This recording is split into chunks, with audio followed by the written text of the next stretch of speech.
Chapter 1. Playing Pilgrims. Christmas won't be Christmas without any presents, grumbled Joe, lying on the rug.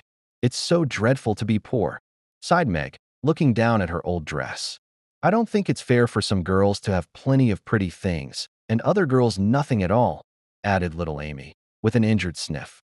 We've got father and mother, and each other, said Beth contentedly from her corner. The four young faces on which the firelight shone brightened at the cheerful words, but darkened again as Joe said sadly, "We haven't got father, and shall not have him for a long time." She didn't say, perhaps never, but each silently added it, thinking of father far away, where the fighting was. Nobody spoke for a minute. Then Meg said in an altered tone, "You know the reason Mother proposed not having any presents this Christmas was because it is going to be a hard winter for everyone, and she thinks we ought not to spend money for pleasure when our men are suffering so in the army. We can't do much, but we can make our little sacrifices and ought to do it gladly. But I am afraid I don't." And Meg shook her head as she thought regretfully of all the pretty things she wanted. "But I don't think the little we should spend would do any good.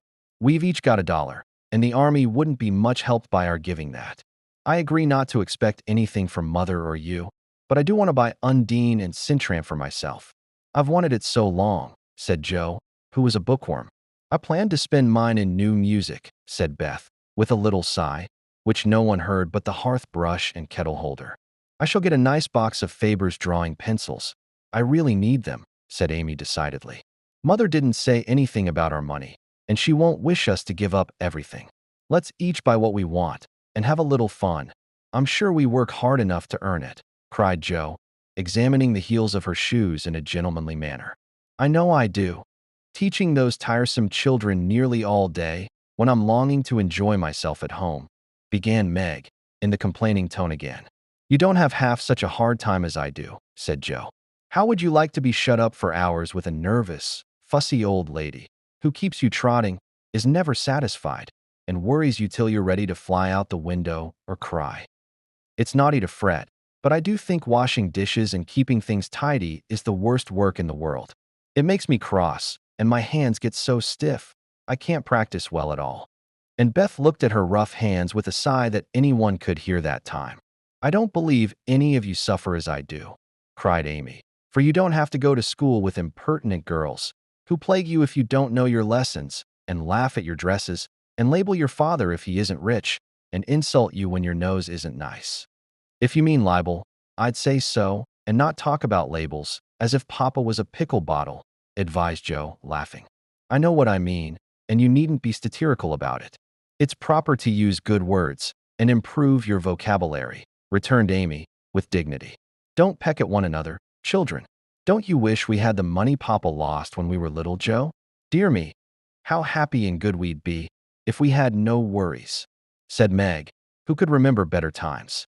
"You said the other day you thought we were a deal happier than the King children, for they were fighting and fretting all the time, in spite of their money." "So I did, Beth. Well, I think we are. For though we do have to work, we make fun of ourselves, and are a pretty jolly set, as Joe would say." "Joe does use such slang words," observed Amy, with a reproving look at the long figure stretched on the rug. Joe immediately sat up, put her hands in her pockets, and began to whistle. "Don't, Joe, it's so boyish.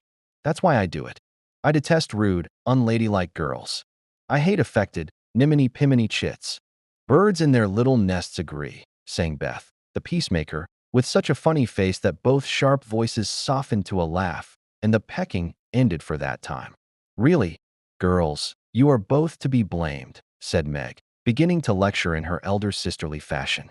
"You are old enough to leave off boyish tricks, and to behave better, Josephine. It didn't matter so much when you were a little girl, but now you are so tall, and turn up your hair, you should remember that you are a young lady." "I'm not. And if turning up my hair makes me one, I'll wear it in 2 tails till I'm 20, cried Joe, pulling off her net and shaking down a chestnut mane. "I hate to think I've got to grow up and be Miss March and wear long gowns and look as prim as a China aster. It's bad enough to be a girl, anyway, when I like boys' games and work and manners. I can't get over my disappointment in not being a boy, and it's worse than ever now, for I'm dying to go and fight with Papa."